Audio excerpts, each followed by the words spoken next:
Paradise Lost. A poem written in 10 books by John Milton.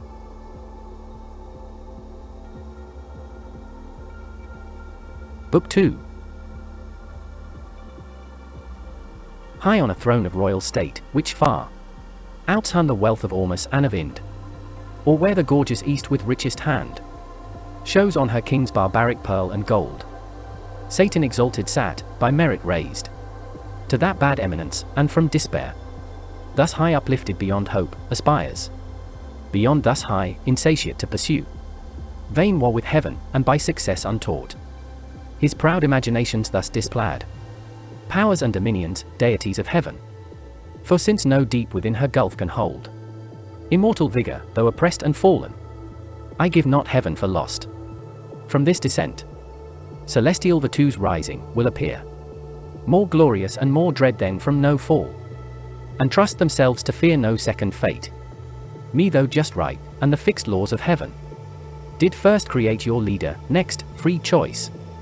With what besides, in council or in fight, hath been achieved of merit, yet this loss, thus far at least recovered, hath much more established in a safer nenbid throne, yielded with full consent the happier state in heaven, which follows dignity, might draw envy from each inferior, but who here will envy whom the highest place exposes foremost to stand against the thunderer's aim, your bulwark, and condemns to greatest share of endless pain? Where there is then no good for which to strive, no strife can grow up there from faction, for none sure will claim in hell precedence, none whose portion is so small of present pain, that with ambitious mind will covet more. With this advantage then, to union, and firm faith, and firm accord, more than can be in heaven, we now return to claim our just inheritance of old. Surer to prosper than prosperity could have assured us, and by what best way, whether of open war or covert guile, we now debate, who can advise, may speak. He ceased, and next him Moloch, sceptred king, stood up, the strongest and the fiercest spirit that fought in heaven, now fiercer by despair. His trust was with the eternal to be deemed equal in strength, and rather than be less, cared not to be at all, with that care lost went all his fear, of God, or hell, or worse. He recked not, and these words thereafter spake: my sentence is for open war, of whiles more unexpert, I boast not, them let those contrive who need, or when they need, not now. For while they sit contriving, shall the rest millions that stand in arms, and longing wait the signal to ascend, sit lingering here, heaven's fugitives, and for third dwelling place accept this dark opprobrious den of shame, the prison of his tyranny who reigns by our delay? No, let us rather choose, armed with hell flames and fury all at once, or heaven's high tors to force resistless way, turning our tortures into horrid arms against the torturer, when to meet the noise of his almighty engine he shall hear infernal thunder, and for lightning see black fire and horror shot with equal rage among his angels, and his throne itself mixed with Tartarian sulphur, and strange fire, his own invented torments. But perhaps the way seems difficult and steep to scale, with upright wing against a higher foe. Let such bethink them, if the sleepy drench of that forgetful lake benumb not still, that in our proper motion we ascend up to our native seat, descent and fall to us is adverse. Who but felt of late, when the fierce foe hung on our broken rear, insulting, and pursued us through the deep, with what compulsion and laborious flight we sunk thus low? The ascent is easy then, the event is feared, should we again provoke our stronger, some worse way his wrath may find to our destruction, if there be in hell fear to be worse destroyed. What can be worse than to dwell here, driven out from bliss, condemned in this abhorred deep to utter woe, where pain of unextinguishable fire must exercise us without hope of end, the vassals of his anger, when the scourge inexorably, and the torturing hour calls us to penance? More destroyed than thus, we should be quite abolished and expire. What fear we then? What doubt we to incense his utmost ire, which to the height enraged will either quite consume us, and reduce To nothing this essential, happier far then miserable to have eternal being. Or if our substance be indeed divine, and cannot cease to be, we are at worst on this side nothing, and by proof we feel our power sufficient to disturb his heaven, and with perpetual inroads to alarm, though inaccessible, his fatal throne, which if not victory is yet revenge. He ended frowning, and his look denounced desperate revenge, and battle dangerous to less than gods. On the other side uprose Belial, in act more graceful and humane. A fairer person lost not heaven, he seemed, for dignity composed and high exploit. But all was false and hollow, though his tongue dropped manna, and could make the worse appear the better reason, to perplex and dash maturest counsels, for his thoughts were low to vice industrious, but to nobler deeds timorous and slothful, yet he pleased the ear, and with persuasive accent thus began: I should be much for open war, O peers, as not behind in hate, if what was urged, main reason to persuade immediate war, did not dissuade me most, and seemed to cast ominous conjecture on the whole success, when he who most excels in fact of arms, in what he counsels and in what excels, mistrustful, grounds his courage on despair, and utter dissolution, as the scope of all his aim, after some dire revenge. First, what revenge? The tours of heaven are filled with armed watch, that render all access impregnable, oft on the bordering deep encamp their legions, or with obscure wing scout far and wide into the realm of night, scorning surprise. Or could we break our way by force, and at our heels all hell should rise, with blackest insurrection, to confound heaven's purest light, yet our great enemy, all incorruptible, would on his throne sit unpolluted, and the ethereal mold, incapable of stain, would soon expel her mischief, and purge off the baser fire. Victorious, thus repulsed, our final hope is flat despair. We must exasperate the almighty victor to spend all his rage, and that must end us, that must be our cure, to be no more, sad cure, for who would lose, though full of pain, this intellectual being, those thoughts that wander through eternity, to perish rather, swallowed up and lost in the wide womb of uncreated night, devoid of sense and motion? And who knows, let this be good, whether our angry foe can give it, or will ever. How he can is doubtful, that he never will is sure. Will he, so wise, let loose at once his ire, belike through impotence, or unaware, to give his enemies their wish, and end them in his anger, whom his anger saves, to punish endless? Wherefore cease we then? Say they who counsel war, we are decreed reserved and destined to eternal woe. Whatever doing, what can we suffer more? What can we suffer worse? Is this then worst? Thus sitting, thus consulting, thus in arms? What when we fled amain, pursued and struck with heaven's afflicting thunder, and besought the deep to shelter us? This hell then seemed a refuge from those wounds, or when we lay chained on the burning lake? That sure was worse. What if the breath that kindled those grim fires awaked should blow them into sevenfold rage, and plunge us in the flames? Or from above should intermitted vengeance arm again his red right hand to plague us?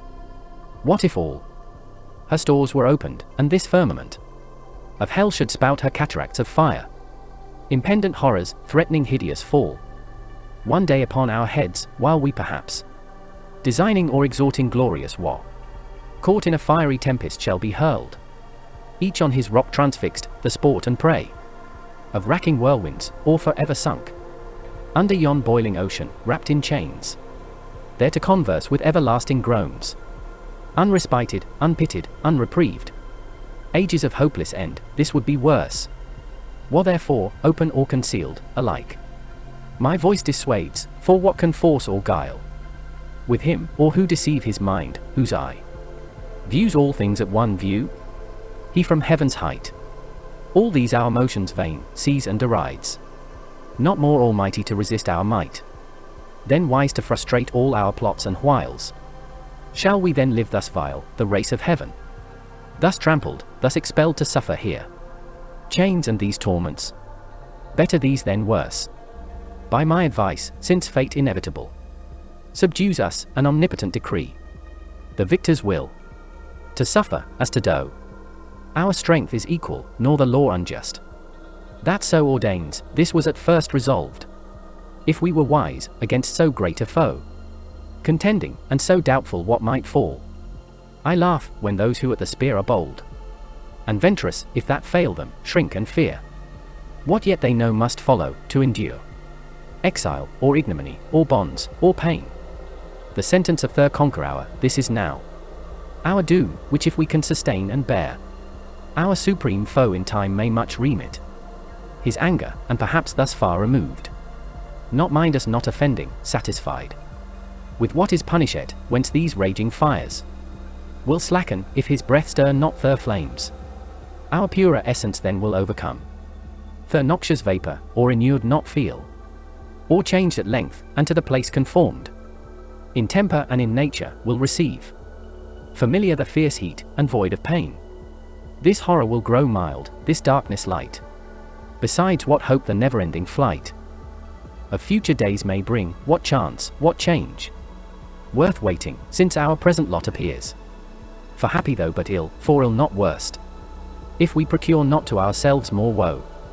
Thus Belial with words clothed in reason's garb counselled ignoble ease, and peaceful sloth, not peace, and after him thus Mammon spake, either to disenthrone the King of Heaven, we war, if war be best, or to regain our own right lost, him to unthrone we then may hope, when everlasting fate shall yield to fickle chance, and chaos judge the strife. The former vain to hope argues as vain. The latter, for what place can be for us within heaven's bound, unless heaven's Lord supreme we overpower? Suppose he should relent, and publish grace to all, on promise made of new subjection, with what eyes could we stand in his presence humble, and receive strict laws imposed, to celebrate his throne with warbled hymns, and to his Godhead sing forced hallelujahs, while he lordly sits, our envied sovereign, and his altar breathes ambrosial odors and ambrosial flowers, our servile offerings. This must be our task. In heaven, this our delight, how wearisome eternity so spent in worship paid to whom we hate. Let us not then pursue by force impossible, by leave obtained unacceptable, though in heaven, our state of splendid vassalage, but rather seek our own good from ourselves, and from our own life to ourselves, though in this vast recess free, and to none accountable, preferring hard liberty before the easy yoke of servile pomp.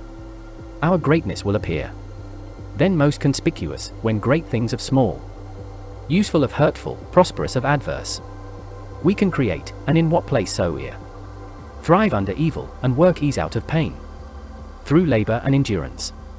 This deep world of darkness do we dread? How oft amidst thick clouds and dark doth heaven's all-ruling Sire choose to reside, his glory unobscured, and with the majesty of darkness round covers his throne, from whence deep thunders roar, mustering their rage, and heaven resembles hell? As he our darkness, cannot we his light imitate when we please? This desert soil wants not her hidden luster, gems and gold, nor want we skill or art, from whence to raise magnificence, and what can heaven show more?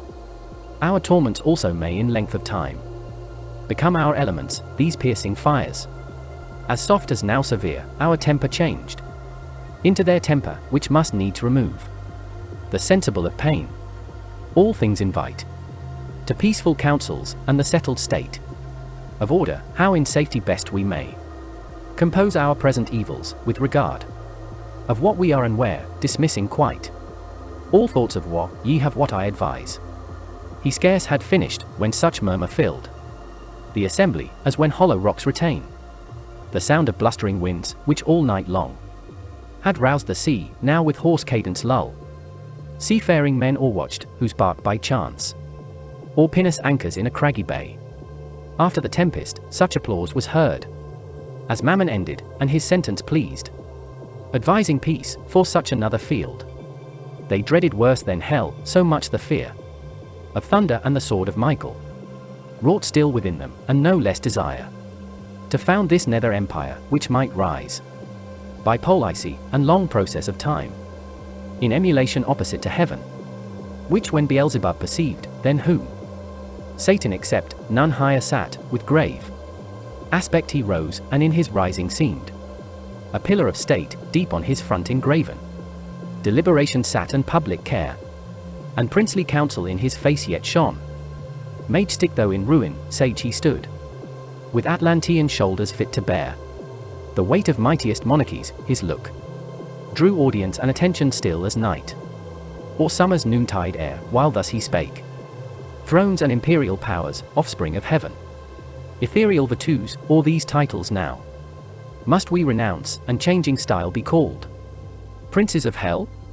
For so the popular vote inclines, here to continue, and build up here a growing empire, doubtless, while we dream, and know not that the King of Heaven hath doomed this place our dungeon, not our safe retreat, beyond his potent arm, to live exempt from heaven's high jurisdiction, in new league banded against his throne, but to remain in strictest bondage, though thus far removed under the inevitable curb, reserved his captive multitude, for he, be sure, in height or depth, still first and last will reign, sole king, and of his kingdom lose no part by our revolt, but over hell extend his empire, and with iron scepter rule us here, as with his golden those in heaven. What sit we then projecting peace and war? War hath determined us, and foiled with loss irreparable, terms of peace yet none vouchsafed or sought, for what peace will be given to us enslaved, but custody severe, and stripes, and arbitrary punishment inflicted? And what peace can we return, but to our power hostility and hate, untamed reluctance, and revenge though slow, yet ever plotting how the conqueror our least may reap his conquest, and may least rejoice in doing what we most in suffering feel? Nor will occasion want, nor shall we need with dangerous expedition to invade heaven, whose high walls fear no assault or siege, or ambush from the deep. What if we find some easier enterprise? There is a place, if ancient and prophetic fame in heaven, and not another world, the happy seat of some new race called man, about this time to be created like to us, though less in power and excellence, but favored more of him who rules above. So was his will pronounced among the gods, and by an oath that shook heaven's whole circumference, confirmed. Thither let us bend all our thoughts, to learn what creatures there inhabit, of what mold or substance, how endued, and what their power, and where their weakness, how attempted best by force or subtlety, though heaven be shut, and heaven's high arbitrator sit secure in his own strength, this place may lie exposed, the utmost border of his kingdom, left to their defense who hold it. Here perhaps some advantageous act may be achieved by sudden onset, either with hell fire to waste his whole creation, or possess all as our own, and drive as we were driven the puny habitants, or if not drive, seduce them to our party, that their God may prove their foe, and with repenting hand abolish his own works. This would surpass common revenge, and interrupt his joy in our confusion, and our joy upraise in his disturbance, when his darling sons, hurled headlong to partake with us, shall curse their frail originals, and faded bliss, faded so soon. Advise if this be worth attempting, or to sit in darkness here, hatching vain empires. Thus Beelzebub pleaded his devilish counsel, first devised by Satan, and in part proposed, for whence but from the author of all ill could spring so deep a malice, to confound the race of mankind in one root, and earth with hell to mingle and involve, done all to spite the great Creator? But their spite still serves his glory to augment. The bold design pleased highly those infernal states, and joy sparkled in all their eyes, with full assent. They vote, whereat his speech he thus renews: Well have ye judged, well ended long debate, synod of gods, and like to what ye are, great things resolved, which from the lowest deep will once more lift us up, in spite of fate, near our ancient seat, perhaps in view of those bright confines, whence with neighbouring arms An opportune excursion we may chance. Re-enter heaven, or else in some mild zone. Dwell not unvisited of heaven's fair light. Secure, and at the brightening orient beam. Purge off this gloom, the soft delicious air. To heal the scar of these corrosive fires. Shall breath her balm. But first whom shall we send? In search of this new world, whom shall we find? Sufficient? Who shall tempt with wandering feet the dark unbottomed infinite abyss? And through the palpable obscure find out his uncouth way, or spread his airy flight, upborne with indefatigable wings, over the vast abrupt, ere he arrive. The happy isle, what strength, what art can then suffice, or what evasion bear him safe through the strict sentries and stations thick of angels watching round? Here he had need all circumspection, and we now know less choice in our suffrage, for on whom we send the weight of all and our last hope relies. This said, he sat, and expectation held his look suspense, awaiting who appeared to second, or oppose, or undertake the perilous attempt, but all sat mute, pondering the danger with deep thoughts, and each in other's countenance read his own dismay. Astonished, none among the choice and prime of those heaven-warring champions could be found so hardy as to proffer or accept alone the dreadful voyage, till at last Satan, whom now transcendent glory raised above his fellows, with monarchal pride, conscious of highest worth, unmoved thus spake: O progeny of heaven, empyreal thrones, with reason of deep silence and demur, sized us, though undismayed, long is the way, and hard, that out of hell leads up to light. Our prison strong, this huge convex of fire, outrageous to devour, immures us round ninefold, and gates of burning adamant, barred over us prohibit all egress.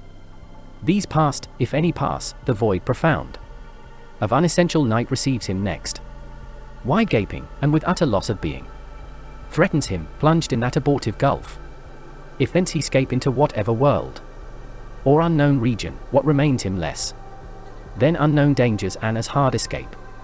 But I should ill become this throne, O peers, and this imperial sovereignty, adorned with splendor, armed with power, if aught proposed, and judged of public moment, in the shape of difficulty or danger could deter me from attempting.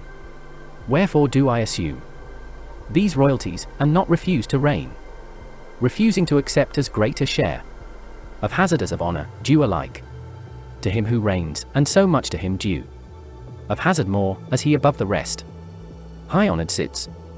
Go the afore mighty powers, terror of heaven, though fallen, intend at home, while here shall be our home, what best may ease the present misery, and render hell more tolerable, if there be cure or charm to respite or deceive, or slack the pain of this ill mansion, intermit no watch against a wakeful foe, while I abroad through all the coasts of dark destruction seek deliverance for us all, this enterprise none shall partake with me. Thus saying rose the monarch, and prevented all reply. Prudent, least from his resolution raised, others among the chief might offer now, certain to be refused, what erst they feared, and so refused might in opinion stand. His rivals, winning cheap the high repute, which he through hazard huge must earn. But they dreaded not more the adventure than his voice forbidding, and at once with him they rose. The rising all at once was as the sound of thunder heard remote. Towards him they bend, with awful reverence prone, and as a god extol him equal to the highest in heaven. Nor failed they to express how much they praised that for the general safety he despised his own, for neither do the spirits damned loose all their virtue, least bad men should boast their specious deeds on earth, which glory excites, or close ambition varnished or with zeal. Thus they their doubtful consultations dark ended rejoicing in their matchless chief, as when from mountain tops the dusky clouds ascending, while the north wind sleeps, irispread heaven's cheerful face, the lowering element scowls o'er the dark-end landscape snow, or shower, if chance the radiant sun with farewell sweet extend his evening beam, the fields revive, the birds their notes renew, and bleating herds attest their joy, that hill and valley rings. O shame to men, devil with devil damned. Firm concord holds, men onely disagree. Of creatures rational, though under hope. Of heavenly grace, and God proclaiming peace. Yet live in hatred, enmity, and strife. Among themselves, and levy cruel was. Wasting the earth, each other to destroy. As if, which might induce us to accord. Man had not hellish foes enow besides. That day and night for his destruction wait. The Stygian council thus dissolved, and forth. In order came the grand infernal peers. Midst came their mighty paramount, and seemed alone the antagonist of heaven, nor less. Then hell's dread emperor with pomp supreme. And godlike imitated state, him round. A globe of fiery seraphim enclosed. With bright emblazonry, and horrent arms. Then of their session ended they bid cry. With trumpets regal sound the great result. Toward the four winds four speedy cherubim. Put to their mouths the sounding alchemy. By Harold's voice explained, the hollow abyss. Heard far and wide, and all the host of hell. With deafening shout, returned them loud acclaim. Thence more at ease their minds and some had raised. By false presumptuous hope, the ranged powers. Disband, and wandering, each his several way. Pursues, as inclination or sad choice. Leads him perplexed, where he may likeliest find. Truce to his restless thoughts, and entertain the irksome hours, till his great chief return. Part on the plain, or in the air sublime. Upon the wing, or in swift race contend. As at the Olympian games or Pythian fields. Part curb their fiery steeds, or shun the goal. With rapid wheels, or fronted brigades form. As when to warn proud cities war appears. Waged in the troubled ski, an army's rush. To battle in the clouds, before each van. Preak forth the airy knights, and couch their spears. Till thickest legions close, with feats of arms. From either end of heaven the welkin burns.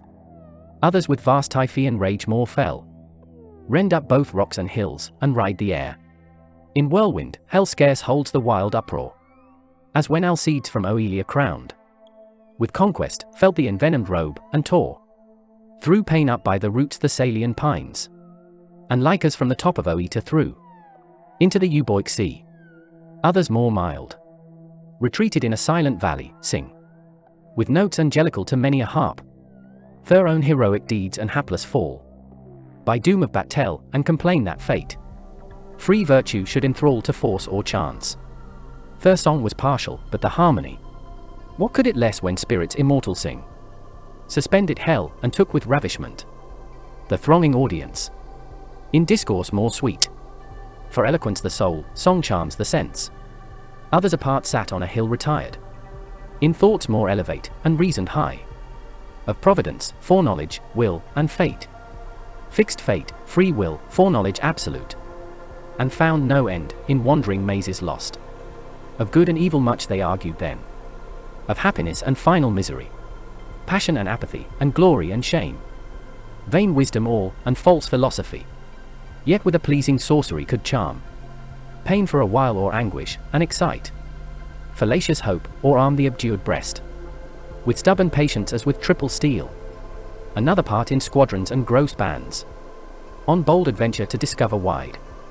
That dismal world, if any climb perhaps. Might yield them easier habitation, bend. For waste their flying march, along the banks. Of four infernal rivers that disgorge. Into the burning lake their baleful streams. Abhorred Styx the flood of deadly hate. Sad Agron of sorrow, black and deep. Cocytus, named of lamentation loud. Heard on the Areuphal stream, fierce Phlegeton. Whose waves of torrent fire inflame with rage. Far off from these a slow and silent stream. Lethe the river of oblivion rules. Her watery labyrinth, whereof who drinks. Forth with his former state and being forgets. Forgets both joy and grief, pleasure and pain. Beyond this flood a frozen continent. Lies dark and wild, beat with perpetual storms. Of whirlwind and dire hail, which on firm land. Thaws not, but gathers heap, and ruin seems. Of ancient pile, all else deep snow and ice. A gulf profound as that Sabonian bog. Betwixt Damiata and Mount Casius old. Where armies whole have sunk, the parching air burns frore, and cold performs the effect of fire. Thither by harpy-footed furies hailed. At certain revolutions all the damned are brought, and feel by turns the bitter change of fierce extremes, extremes by change more fierce. From beds of raging fire to starve in ice. Their soft ethereal warmth, and there to pine. Immovable, infixed, and frozen round. Periods of time, thence hurried back to fire. They ferry over this Lethean sound. Both to and fro, their sorrow to augment. And wish and struggle, as they pass, to reach the tempting stream, with one small drop to lose. In sweet forgetfulness all pain and woe. All in one moment, and so near the brink. But fate withstands, and to oppose the attempt, Medusa with Gorgonian terror guards the ford, and of itself the water flies. All taste of living white, as once it fled the lip of Tantalus. Thus roving on, in confused march forlorn, the adventurous bands, with shuddering horror pale, and eyes aghast, viewed first their lamentable lot, and found no rest, through many a dark and dreary vale. They passed, and many a region dolorous, or many a frozen, many a fiery Alp.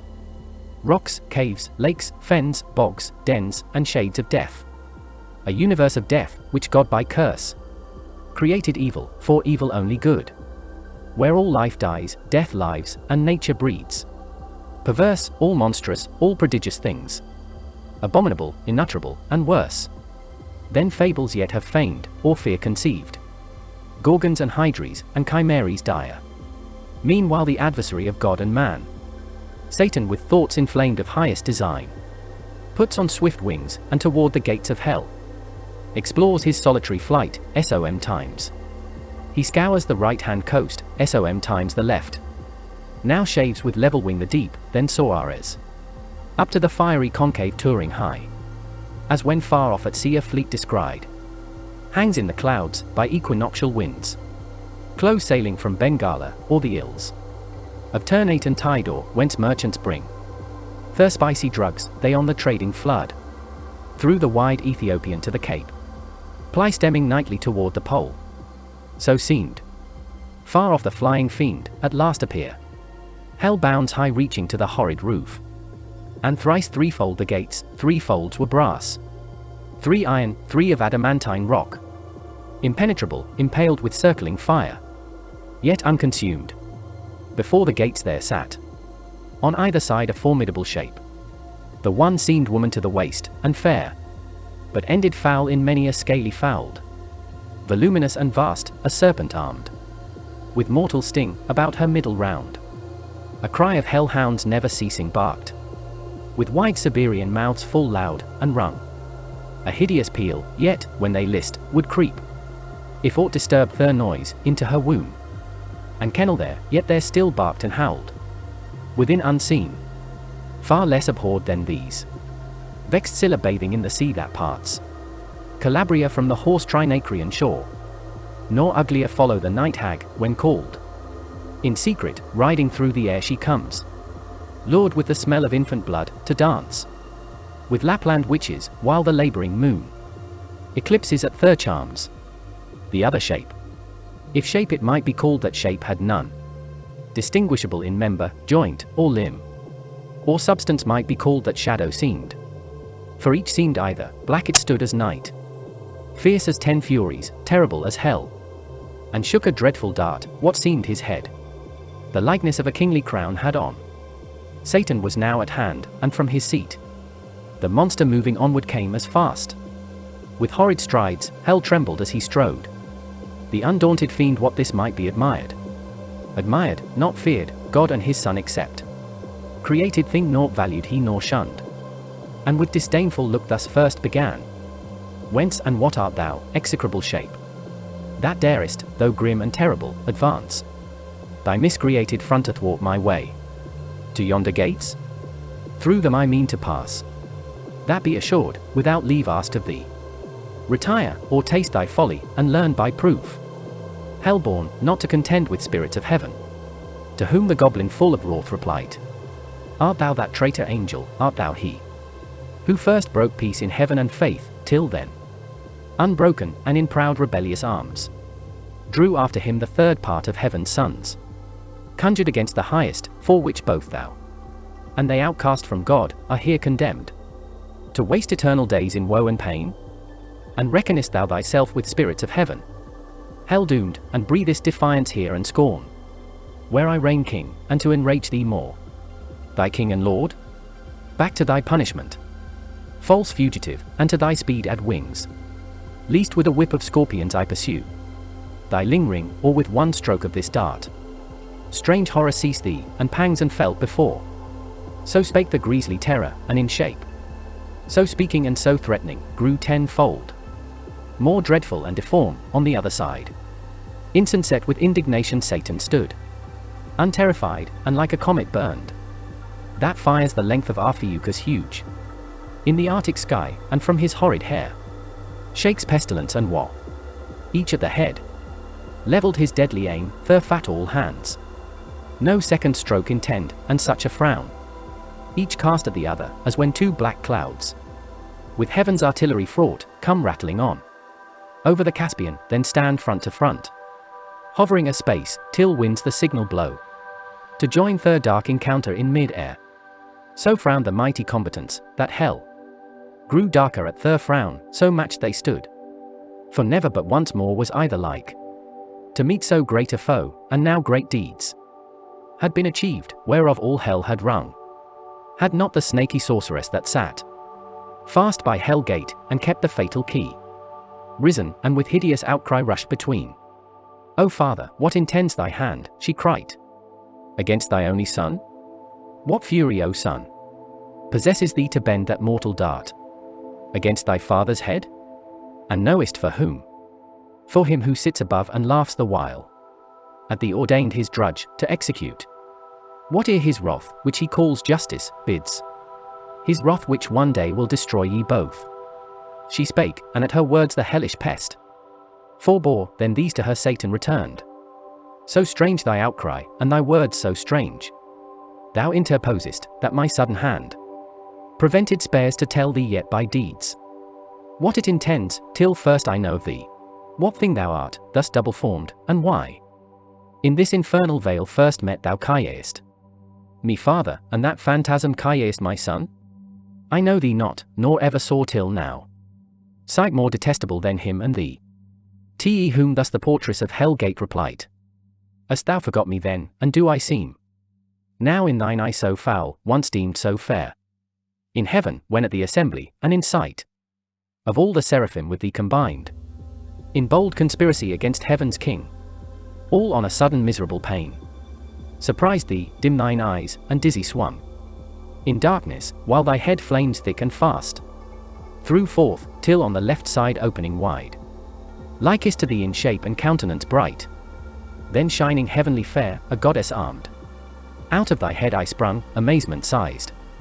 All the host of heaven, back they recoiled afraid at first, and called me sin, and for a sign portentous held me, but familiar grown I pleased, and with attractive graces won the most averse, thee chiefly, who full oft thyself in me thy perfect image viewing becamest enamored, and such joy thou tookest with me in secret, that my womb conceived a growing burden. Meanwhile war arose, and fields were fought in heaven, wherein remained, for what could else, to our almighty foe, clear victory, to our part loss and rout. Through all the empyrean, down they fell, driven headlong from the pitch of heaven, down into this deep, and in the general fall I also, at which time this powerful key into my hand was given, with charge to keep these gates for ever shut, which none can pass without my opening. Pensive here I sat alone, but long I sat not, till my womb, pregnant by thee, and now excessive grown, prodigious motion felt and rueful throes. At last this odious offspring whom thou sayest thine own begotten, breaking violent way, tore through my entrails, that with fear and pain distorted, all my nether shape thus grew transformed, but he my inbred enemy forth issued, brandishing his fatal dart. Made to destroy, I fled, and cried out death. Hell trembled at the hideous name, and sighed. From all her caves, and back resounded death. I fled, but he pursued, though more, it seems, inflamed with lust then rage, and swift afar, me overtook his mother all dismayed, and in embraces forcible and foul, engendering with me, of that rape begot These yelling monsters that with sayorless cry surround me, as thou saw'st, hourly conceived, and hourly born, with sorrow infinite. To me, for when they list into the womb that bred them, they return, and howl and gnaw my bowels, their repast, then bursting forth afresh with conscious terrors vex me round, that rest or intermission none I find. Before mine eyes in opposition sits grim death, my son and foe, who sets them on, and me his parent would full soon devour, for want of other prey, but that he knows his end with mine involved, and knows that I should prove a bitter morsel, and his bane, whenever that shall be, so fate pronounced. But thou, O father, I forewarn thee, shun his deadly arrow, neither vainly hope to be invulnerable in those bright arms, though tempered heavenly, for that mortal dint, save he who reigns above, none can resist. She finished, and the subtle fiend his law soon learned, now milder, and thus answered smooth: Dear daughter, since thou claimest me for thy sire, and my fair son here show'st me the dear pledge of dalliance had with thee in heaven, and joys then sweet, now sad to mention, through dire change, befallen us unforeseen, unthought of, no, I come no enemy, but to set free from out this dark and dismal house of pain, both him and thee, and all the heavenly host of spirits that in our just pretences armed fell with us from on high. From them I go, this uncouth errant soul, and one for all myself expose, with lonely steps to tread the unfounded deep, and through the void immense to search with wandering quest a place foretold should be, and, by concurring signs, ere now created vast and round, a place of bliss in the purlieus of heaven, and therein placid a race of upstart creatures, to supply perhaps our vacant room, though more removed, least heaven surcharged with potent multitude might hap to move new broils, be this or aught then this more secret now designed, I haste to know, and this once known, shall soon return, and bring ye to the place where thou and death shall dwell at ease, and up and down unseen wing silently the buxom air, embalmed with odors, there ye shall be fed and filled immeasurably, all things shall be your prey. He ceased, for both seemed highly pleased, and death grind horrible a ghastly smile, to hear his famine should be filled, and blessed his more destined to that good hour, no less rejoiced. His mother bade, and thus bespake her sire, the key of this infernal pit by due, and by command of heaven's all-powerful king, I keep, by him forbidden to unlock these adamantine gates, against all force. Death ready stands to interpose his dart, fearless to be o'ermatched by living might.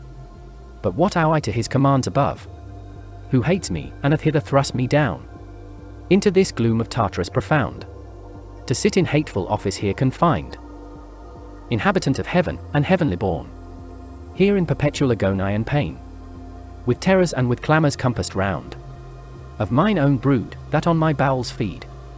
Thou art my father, thou my author, thou my being gavest me, whom should I obey? But thee, whom follow?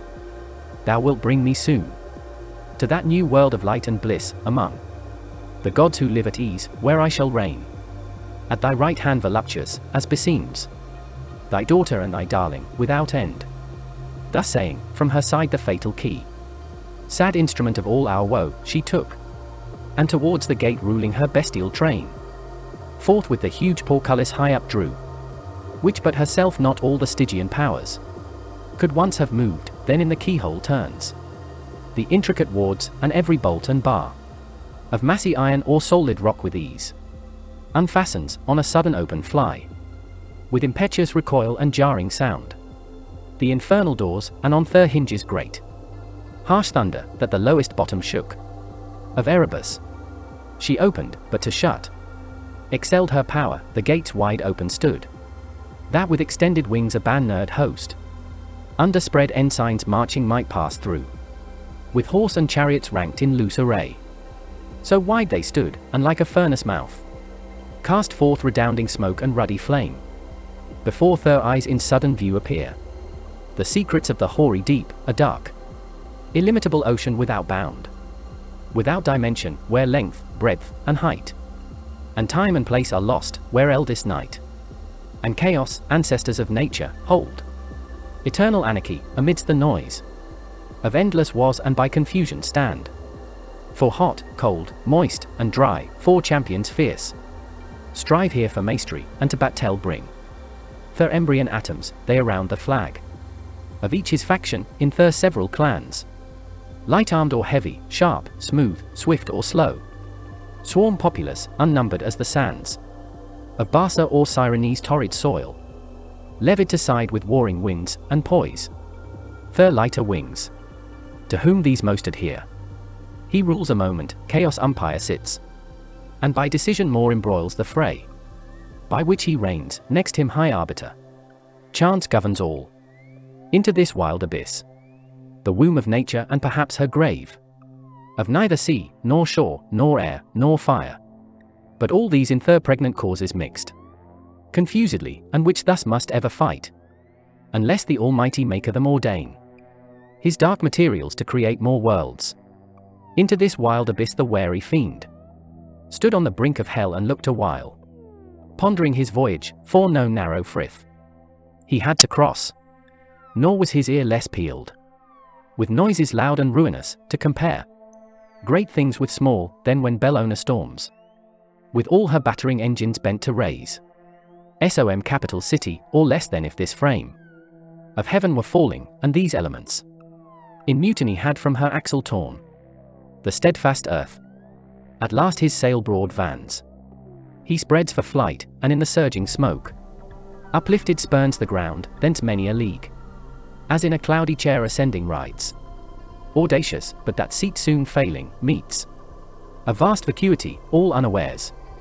Fluttering his pennon's vain plumb down he drops 10,000 fathom deep, and to this hour down had been falling, had not by ill chance the strong rebuff of some tumultuous cloud, instinct with fire and night hurried him, as many miles aloft, that fury stayed, quenched in a boggy surtress, neither sea nor good dry land, nigh founded on he fares, treading the crude consistence, half on foot, half flying, behoves him now both oar and sail, as when a gryphon through the wilderness, with winged course or hill or moory dale, pursues the Arimaspian, who by stealth had from his wakeful custody purloined the guarded gold, so eagerly the fiend, or bog or steep, through strait, rough, dense, or rare, with head, hands, wings, or feet pursues his way, and swims or sinks, or wades, or creeps, or flies.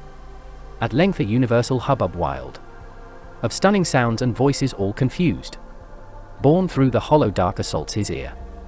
With loudest vehemence, thither he plies, undaunted to meet their whatever power, or spirit of the nethermost abyss, might in that noise reside, of whom to ask, which way the nearest coast of darkness lies, bordering on light, when straight behold the throne of chaos, and his dark pavilion spread wide on the wasteful deep, with him enthroned sat sable-vested night, eldest of things, the consort of his reign, and by them stood Orcus and Adds, and the dreaded name of Demogon, rumour next and chance, and tumult and confusion all embroiled, and discord with 1,000 various mouths.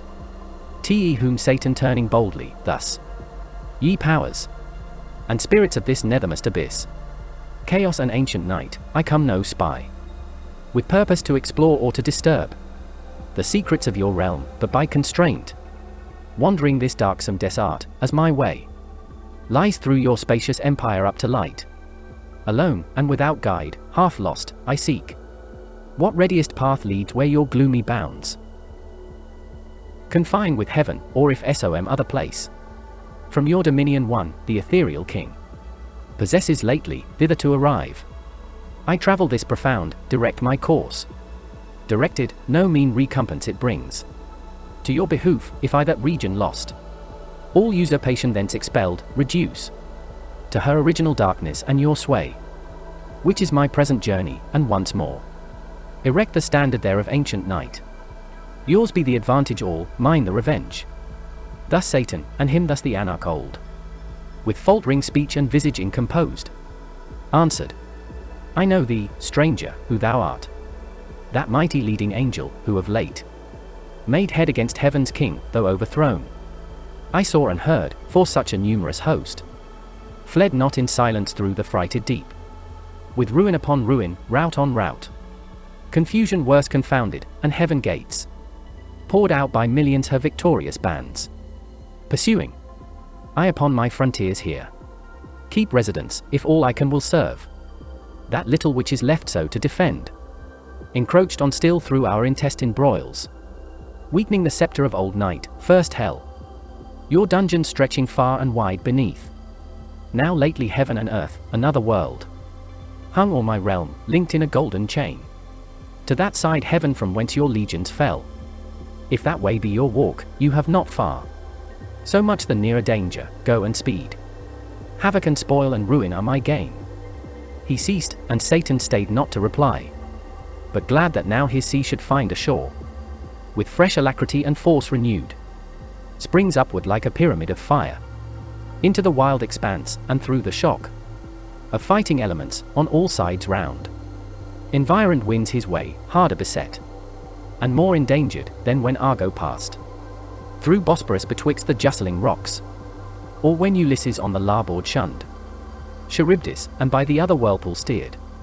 So he with difficulty and labour hard moved on, with difficulty and labour he. But he once passed, soon after when man fell. Strange alteration, sin and death amain, following his track, such was the will of heaven, paved after him a broad and beaten way, over the dark abyss, whose boiling gulf tamely endured a bridge of wondrous length, from hell continued reaching the utmost orb of this frail world, by which the spirits perverse with easy intercourse pass to and fro, to tempt or punish mortals, except whom God and good angels guard by special grace. But now at last the sacred influence of light appears, and from the walls of heaven shoots far into the bosom of dim night. A glimmering dawn, here nature first begins her farthest verge, and chaos to retire, as from her outmost works a broken foe, with tumult less and with less hostile din, that Satan with less toil, and now with ease, wafts on the calmer wave by dubious light, and like a weather-beaten vessel holds gladly the port, though shrouds and tackle torn, or in the emptier waste, resembling air, weighs his spread wings, at leisure to behold far off the empyreal heaven, extended wide, in circuit, undetermined square or round, with opal tors and battlements adorned of living sapphire, once his native seat, and fast by hanging in a golden chain. This pendant world, in bigness as a star, of smallest magnitude close by the moon, thither full fraught with mischievous revenge, accursed, and in accursed hour he hies. The end of the second book.